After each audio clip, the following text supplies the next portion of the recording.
Cirque A Living Nightmare by Darren Shawn. Chapter 9. There was no need for the screaming. The freak was pretty shocking, but he was chained up inside the cage. I think the people who screamed did it for fun, the way that people would scream on a roller coaster, and not because they were actually afraid. It was the Wolfman. He was very ugly, with hair all over his body. He only wore a piece of cloth around his middle, like Tarzan, so we could see his hairy legs and belly and back and arms. He had a long, bushy beard which covered most of his face. His eyes were yellow and his teeth were red. He shook the bars of the cage and roared. It was pretty frightening. Lots more people screamed when he roared. I nearly screamed myself, except I didn't want to look like a baby.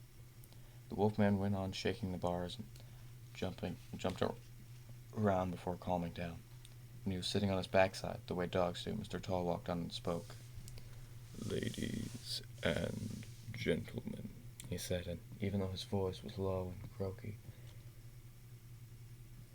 everyone could hear what he was saying. "Welcome to the Cirque du Freak, home of the world's most remarkable human beings. We are an ancient circus," he went on.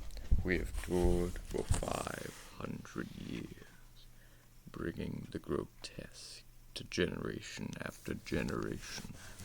Our lineup has changed many times, but never our aim, which is to astound and terrify you. We present acts both frightening and bizarre, acts you can find nowhere else in the world. Those who are easily scared should leave now," he warned. "I'm sure there are people who came here thinking this was a joke. Many people came here thinking that our freaks would be people in masks or harmless misfits. This is not so. Every act you see tonight is real. Each performer is unique, and none are harmless." That was the end of his speech, and he walked off stage. 2 women in shiny suits came on next and unlocked the door of the Wolfman's cage. A few people looked scared, but nobody left. The Wolfman was yapping and howling when he first came out of the cage until one of the ladies hypnotized him with her fingers. The other lady spoke to the crowd. "You must be very quiet," she said in a foreign accent. "The Wolfman will not be able to hurt you as long as we control him. But a loud sound could wake him up, and then he would be deadly." When they were ready, they stepped down from the stage and walked the hypnotized Wolfman through the theater. His hair was a dirty gray color, and he walked with a stoop, fingers hanging down around his knees. The lady stayed by his side and warned people to be quiet. They let you stroke him if you wanted, but you had to do it gently. Steve rubbed him when he went by, but I was afraid he might wake up and bite me, so I didn't. "What did it feel like?" I asked as quietly as I could. "It was spiky," Steve replied. "Like a hedgehog." He lifted his fingers to his nose and sniffed. "It smells strange, too, like burning rubber." The Wolfman and the ladies were about halfway down the rows of seats when there was a big bang. I don't know what made the noise, but suddenly the Wolfman began roaring and he shoved the ladies away from him. People screamed and those nearest him leapt from their seats and ran. One woman wasn't quick enough and the Wolfman leapt on her and dragged her to the ground. She was screaming at the top of her lungs, but nobody tried to help her. He rolled her over onto her back and bared his teeth. She stuck a hand up to push him away, but he got his teeth on it and bit it off. A couple of people fainted when they saw that, and a bunch more began yelling and running. Then, out of nowhere, Mr. Tall appeared behind the Wolfman and wrapped his arms around him. The Wolfman struggled for a few seconds, but Mr. Tall whispered something into his ear, and he relaxed.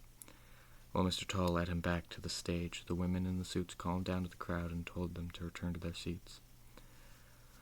While the crowd hesitated, the woman with the bitten-off hand went on screaming. Blood was pumping out of the end of her wrist, covering the ground and other people. Steve and I were staring at her, our mouths wide open, wondering if she was going to die. Mr. Tall returned from the stage, picked up the severed hand, and gave a loud whistle. 2 people in blue robes with hoods over their heads ran forward. They were short, not much bigger than me or Steve, but with thick arms and legs and lots of muscle. Mr. Tall sat the woman up and whispered something in her ear. She stopped screaming and sat stiff. Mr. Tall took hold of the wrist, then reached into his pocket and took out a small brown leather pouch. He opened it with his free hand and sprinkled a sparkly pink powder onto the bleeding wrist. Then he stuck the hand against it and nodded to the two people in the blue suits. They produced a pair of needles and loads of orange string, and then, to the amazement of everybody in the theater, they started to stitch the hand back onto the wrist. The people in blue robes stitched for 5 or 6 minutes. The woman didn't feel any pain, even though their needles were going in and out of her flesh all the way around her wrist. When they finished, they put their needles and unused thread away and returned to wherever they'd come from. Their hoods never slipped from their faces, so I couldn't tell if they were men or women. When they'd gone, Mr. Tall let go of the woman's hands and stepped back. "Move your fingers," he said. The woman stared at him blankly. "Move your fingers," he said again, and this time she gave them a wiggle. They moved. Everyone gasped. The woman stared at the fingers as though she didn't believe they were real. She gave them another wiggle. Then she turned and lifted the hand above her head. She shook it as hard as she could, but it was good as new. You could see the stitches, but there was no more blood, and the fingers seemed to be working okay. "You will be fine," Mr. Tall told her. "The stitches will fall out after a couple of days, and it will be fine after that." "Maybe that's not good enough," someone shouted, and a big red-faced man stepped forward. "I'm her husband," he said, "and I say we should go to a doctor and then the police. You can't let a wild animal like that out into a crowd. What if he'd bitten her head off?" "Then she would be dead," Mr. Tall said calmly. "Listen, Buster," the husband began, but Mr. Tall interrupted. "Tell me, sir," Mr. Tall said, "where were you when the wolfman was attacking?" Me?" the man asked. "Yes," Mr. Tall said. "You are her husband. You were sitting beside her when the beast escaped. Why did you not leap to her rescue?" "Well, there was no time. I couldn't, I wasn't," no matter what he said, the husband couldn't win, because there was only one true answer.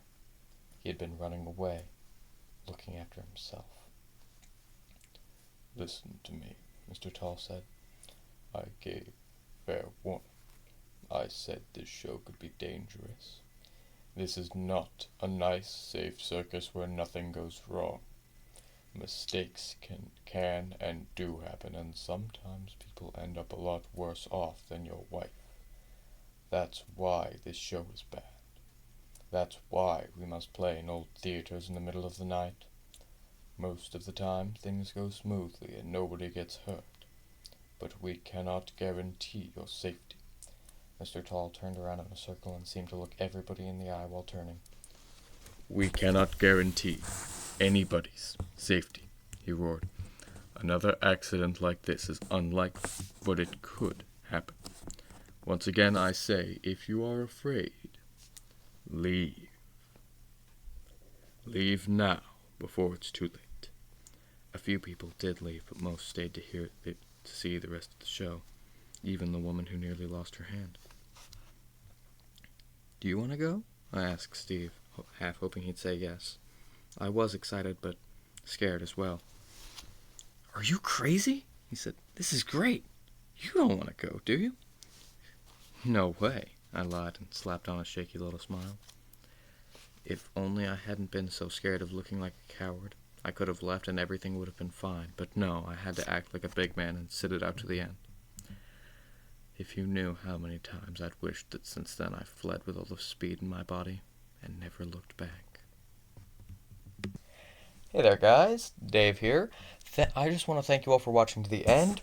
Be sure that if you enjoyed the video, at least leave a comment. I guess the YouTube algorithm likes engagement or something like that. It likes you giving likes on the video and commenting more than anything else. Comments support the channel more than likes. Likes would give me money if my channel was monetized, which it's not. Don't have the subscriber count. Don't ever think I will monetize my channel, but, you know. Comments boost the algorithm. Just gonna say that. So be sure to leave a comment telling everybody how much you enjoyed the video, and, outro.